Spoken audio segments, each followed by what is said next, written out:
Hello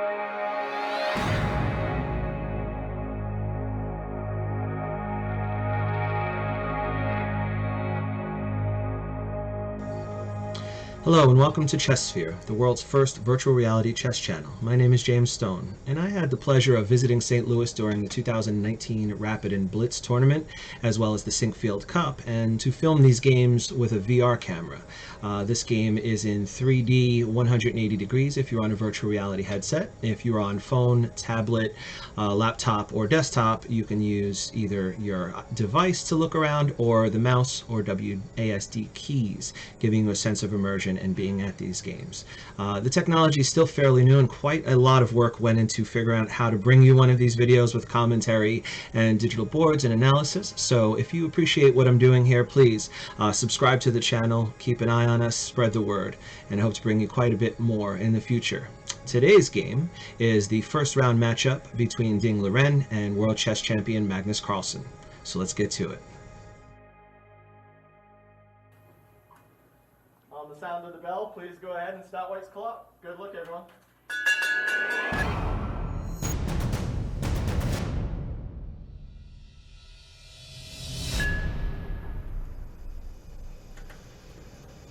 So Ding opens up with d4, and Magnus replies knight f6. And Ding is going to seize more space in the center with c4 and e6 from Magnus Carlsen. And here Ding Liren avoids the Nimzo Indian by not playing knight c3, but playing knight f3 instead, as the Nimzo is generally considered good for black. So Magnus strikes back now with d5. And after knight c3 by Ding Liren, we have transposed into a queen's gambit declined.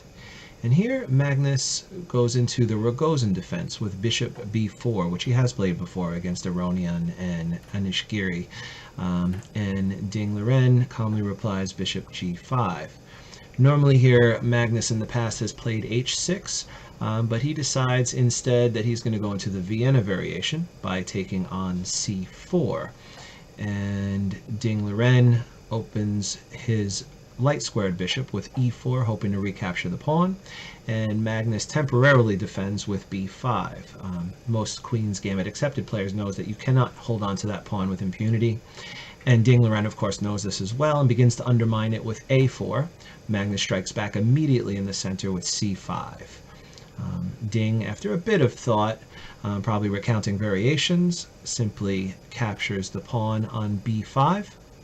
And Magnus continues to attempt to liquidate the center by capturing c takes d4. And Ding Liren recaptures with the knight. And here Magnus finally puts the question to the bishop on g5 by playing h6. And instead of exchanging the knight and giving Magnus the bishop pair, Ding Liren plays back to e3. And here Magnus, having broken the pin on his knight, captures the pawn on e4, taking advantage of the pin of the knight on c3, which Ding responds by defending with his queen, which is apparently a move that has only been played once previously. And Magnus replies by continuing to develop his queen side, putting the bishop to b7 on the long diagonal where it sits nicely. And Ding finally recaptures his pawn on c4, and Magnus plays queen c7, trying to take advantage of the bishop, which is now hanging on c4. And the engine's reply here is somewhat amusing, as it suggests castling. And here, if Magnus deigns to take the bishop on c4, Ding can simply reply knight takes knight, the queen is hanging, and if the queen captures the queen, the knight comes back defending and hitting the bishop. The material works out, except the pawn on a7 is really vulnerable, and white is simply better in most of those variations. So Ding did not see this, however, and he calmly replied queen to b3, defending his bishop. And Magnus decides to take on c3, as the bishop was also attacked on b4, and then castles. And Ding follows suit, and now we are approaching the middle game, although Magnus's rooks are not connected yet.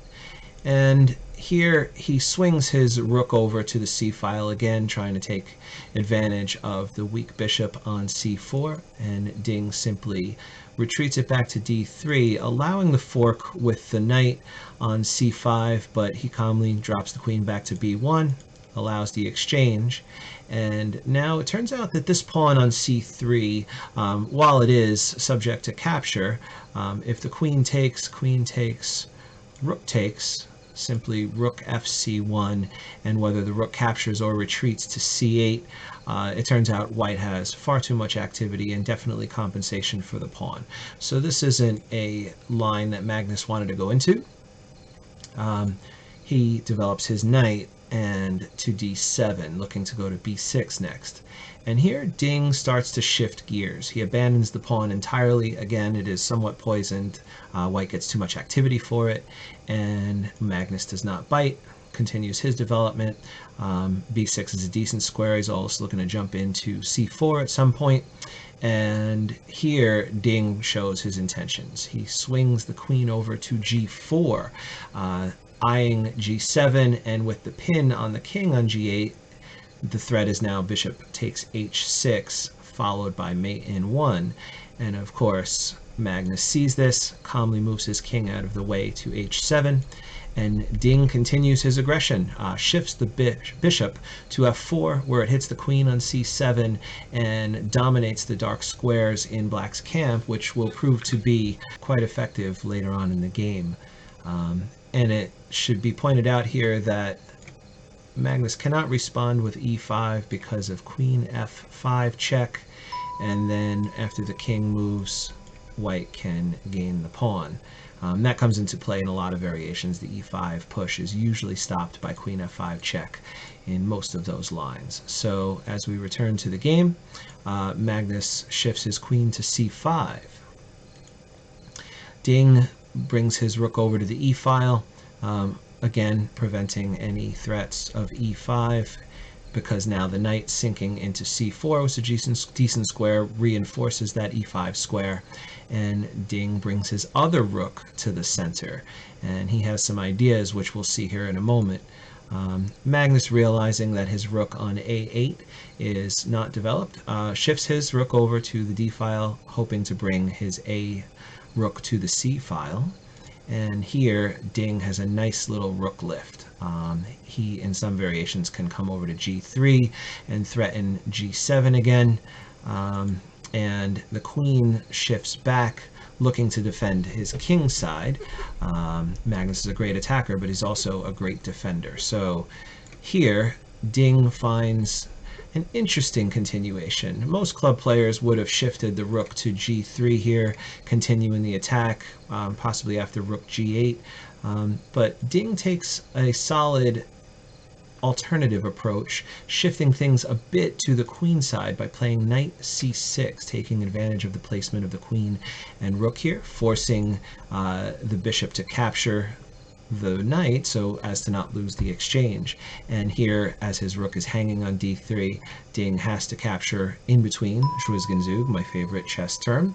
The rook on d8, Magnus recaptures, and now Ding continues and gets his material back, and now as a passed pawn on c6.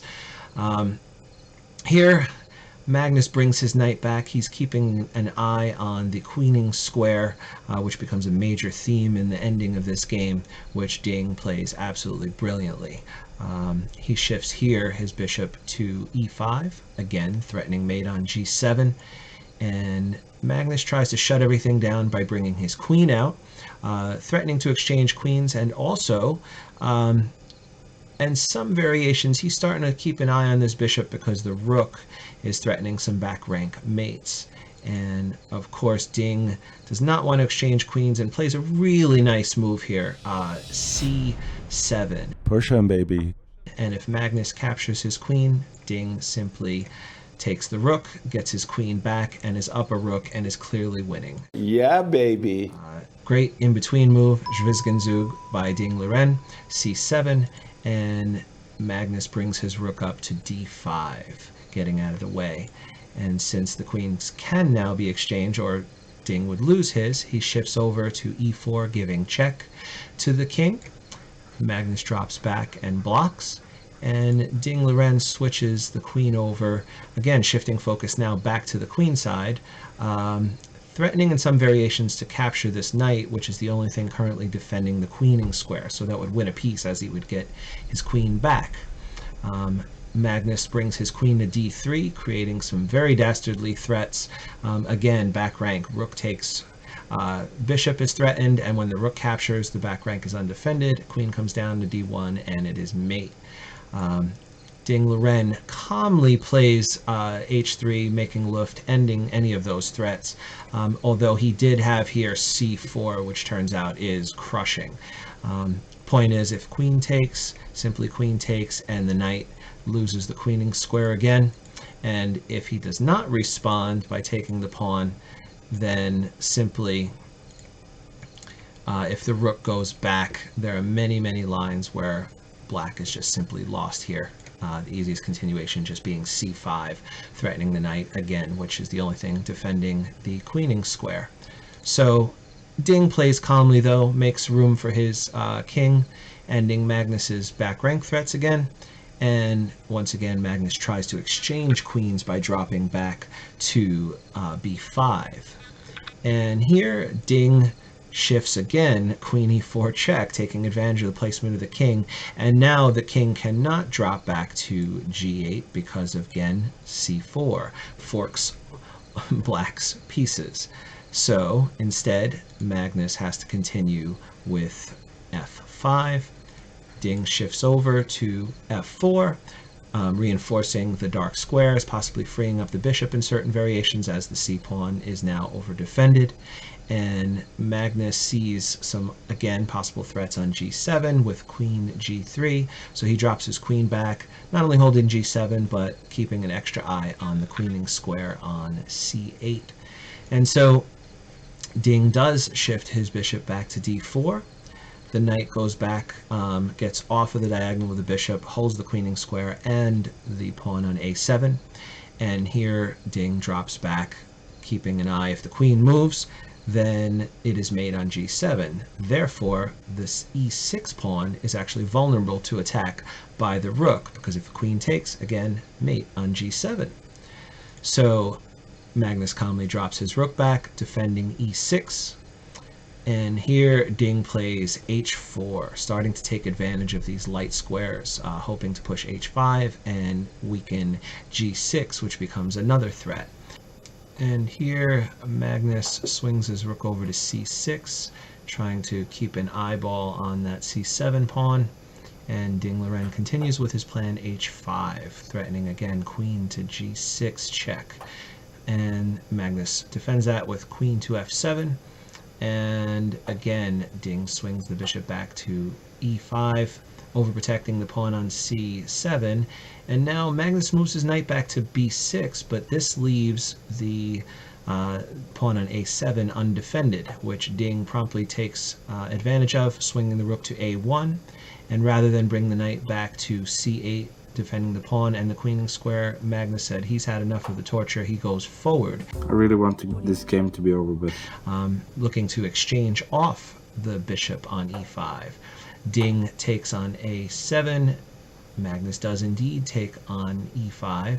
And while pawn promoting to queen on c8 here looks really tempting, after queen takes a7, there are threats of perpetual, and at best, white is barely surviving or can draw here. So oops. Ding takes a moment, reviews the calculations, calmly takes his time, and captures on e5.